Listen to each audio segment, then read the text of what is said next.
आज की इस वीडियो में हम एक ऐसे टॉपिक्स को कवर करने वाले हैं जिसकी वजह से काफी सारे लोग परेशान रहते हैं। इस वीडियो को बिना स्किप किए हुए लास्ट तक देखना।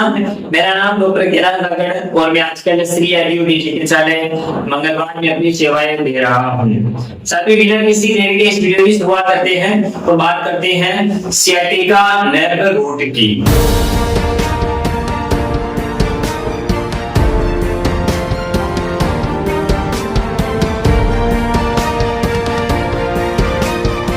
दोस्तों, सियाटिका हमारे शरीर की सबसे बड़ी नर्व होती है जो कमर के लंबोसेक्टल रीजन से स्टार्ट होकर पैर की तक जाती है और हमारे दोनों पैरों को कवर करती है। सियाटिका नर्व हमारे के लंबोसेक्टल रीजन से स्टार्ट होती है जिसमें L3, L4, L4, L5, L5, S1, S1, S2, S2, S3 पांचों मणकों के बीच से सियाटिका नर्व निकलकर जान और घुटने के पीछे की साइड होती हुई पैर की एड़ी और पंजों तक नर्व सप्लाई का कार्य करती है। जबकि किसी भी कारण से लंबोसेक्टल रीजन में नसें कंप्रेस होती है या फिर नसों में दबाव पड़ता है, सियाटिका नर्व में किसी प्रकार की सूजन आती है या फिर मांसपेशियों में, डिस्क में, वर्टिब्रा में किसी प्रकार का परिवर्तन होता है तो उसकी वजह से सियाटिका नर्व प्रभावित होती है और रोगी व्यक्ति को काफी तकलीफों का सामना करना पड़ता है। साथियों, सियाटिका नर्व से परेशान रोगी व्यक्ति की स्थिति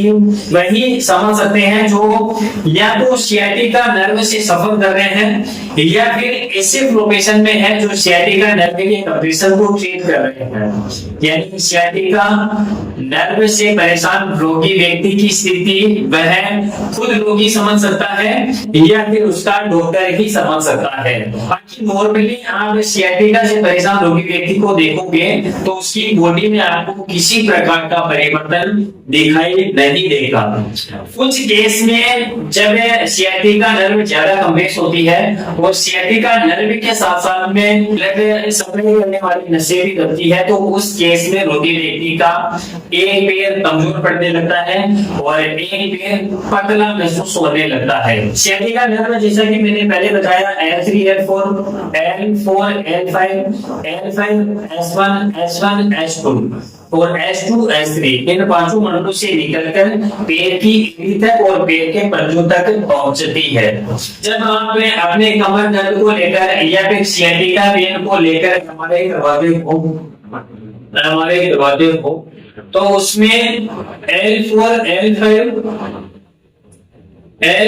S1 ये चीज कॉमनली दिखाई देती है।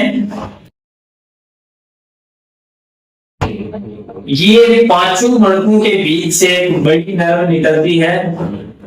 इन पांचों मणकों से बड़ी नर्व निकलती है जो हमारे बटक यानी कुल्ले के आसपास में एक बड़ा रूप लेती है। यही नर्व हमारे पैर के पंजों तक जाएगी। जब किसी भी कारण से इन मणकों के बीच में नस फंसती है तो रोगी व्यक्ति को एक पैर में खिंचाव आ सकता है, एक पैर में दर्द तो आता ही है, उसके साथ साथ में तार के समान खिंचाव आ सकता है। कुछ परिस्थिति में रोगी व्यक्ति का पैर पतला पड़ सकता है और जब ब्लड सप्लाई प्रॉपर नहीं होगी तो उसकी वजह से रोगी व्यक्ति के पैर में धीरे-धीरे सुन्नपन यानी चीटियां चलने की सेंसेशन आने लगती है। ठीक है, तो आगे बात करते हैं ये इनमें से कौन सी जगह नर्व कंप्रेस होने के बाद में रोगी व्यक्ति के शरीर में और उसके पैर में कहां दर्द पैदा होता है या फिर कहां सियाटिका नर्व की सिम्पटम्स दिखाई देते हैं। सबसे पहले यदि L3, L4 के बीच में नर्व कंप्रेस होगी तो उसकी वजह से जांघ के आगे की साइड में यानी जांघ के सामने की साइड में दर्द होगा।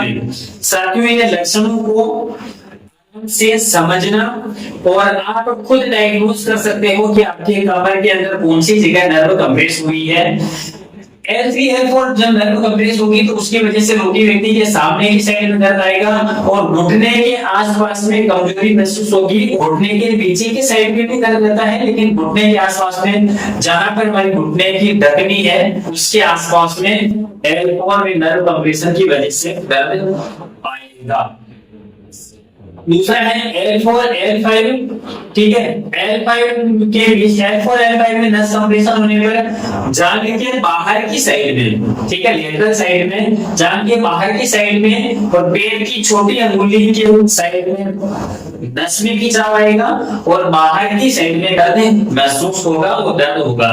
जब L4 L5 की नस नर्व कंप्रेस होती है तो उसकी वजह से रोगी व्यक्ति को बहुत ज्यादा तकलीफ होती है, ठीक है। इसके बाद में L5 S1 में जब नर्व कंप्रेस होती है तो रोगी व्यक्ति के पेटी में, तलुओं में और अंगूठे की साइड में दर्द आएगा।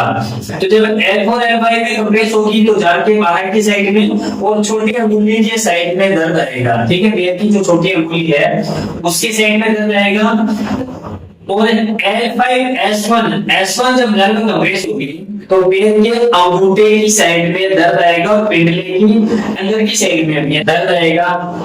पिंडली को दबाओगे तो उस समय दर्द महसूस होगा और पैर के अंगूठे को जब आप ऊपर करोगे तो उसमें दिक्कत आएगी, यानी पैर के अंगूठे को ऊपर की साइड में खींचोगे तो उस समय पूरे पैर में खिंचाव महसूस होगा। S2 नर्व कंप्रेस होगी तो उसकी वजह से पेल्विक रीजन के आसपास में दर्द आएगा। वहीं S3 नर्व कंप्रेस के हिसाब से पेट बोन के आसपास में दर्द मिल सकता है और पेल्विक रीजन के आसपास में दर्द महसूस होगा। जब S2 और S3 नर्व कंप्रेस होती है तो जांघ के सामने की साइड में हिप जॉइंट के आसपास में दर्द महसूस होगा और ऐसे लगेगा कि जांघ में कोई तार खींच रहा है या फिर कोई नस खींच रही है। या आपके परिवार के किसी भी सदस्य को इस तरह की साइन सिम्टम्स दिखाई देते हैं तो आप खुद डायग्नोस कर सकते हो कि आपके कमर के कौन से हिस्से में और सियाटिका नर्व की कौन सी नस दब गई है। तो सियाटिका के लक्षण और सियाटिका की इलाज और सियाटिका में कौन-कौन से योगासन कर सकते हैं उससे रिलेटेड वीडियोस मैंने ऑलरेडी हमारे इस चैनल पर डाल रखा है, उसकी लिंक मैं बायो में डाल दूंगा। यदि आपने वो वीडियो नहीं देखा है तो वहां पर जाकर देख सकते हैं। पहली बार यदि आप हमारे चैनल पर आए हो तो इस चैनल को सब्सक्राइब कर लेना। मिलते हैं नेक्स्ट वीडियो में, तब तक के लिए जय हिंद, जय श्री राम।